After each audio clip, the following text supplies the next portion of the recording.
I decided to join the Coast Guard because I love to be out on the water. I like to be around the water. I like to be on the beach. I am very proud of my time I spent in the Coast Guard.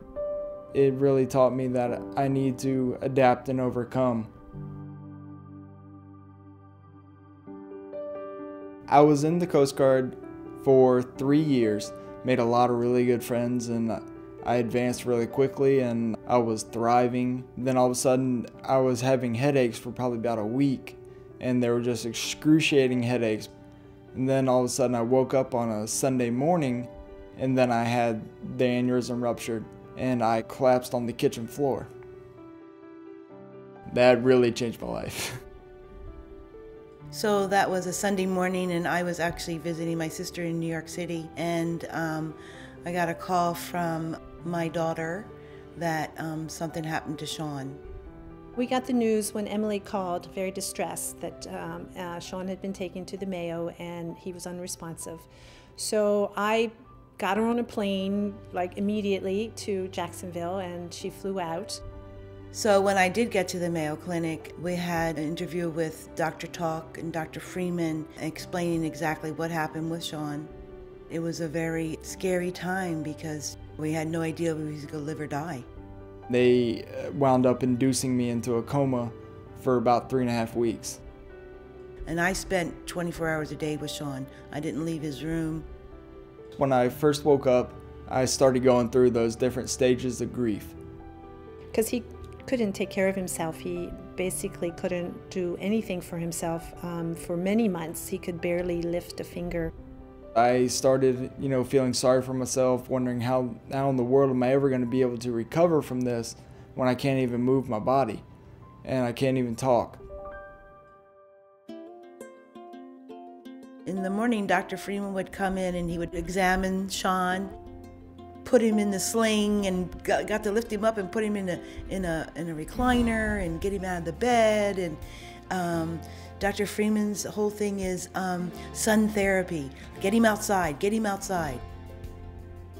It took a nurse, a physical therapist, a respiratory therapist, one of the aides, everybody, like there were 6 people to take Sean outside for 15 minutes. The benefit that Sean had from that was you could just see his eyes light up. Dr. Talk was the surgeon. Well, definitely with Dr. Talk, there's definitely cutting edge technology. Sean had actually the first stent placed in his head.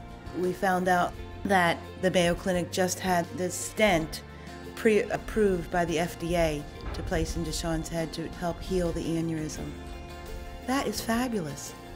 Whenever they would come in my room, whether I could talk or not, whether I was all there, they made sure to include me in their discussions that they were having. And I realized, okay, so pretty much what they're telling me is I need to adapt to the injury and overcome it, which is actually a philosophy that I carried on through me and learned from my superiors in the Coast Guard.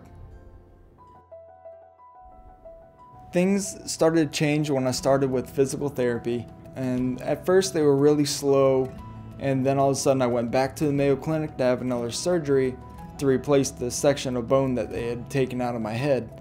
And when I got back is when they started noticing the biggest change in my recovery.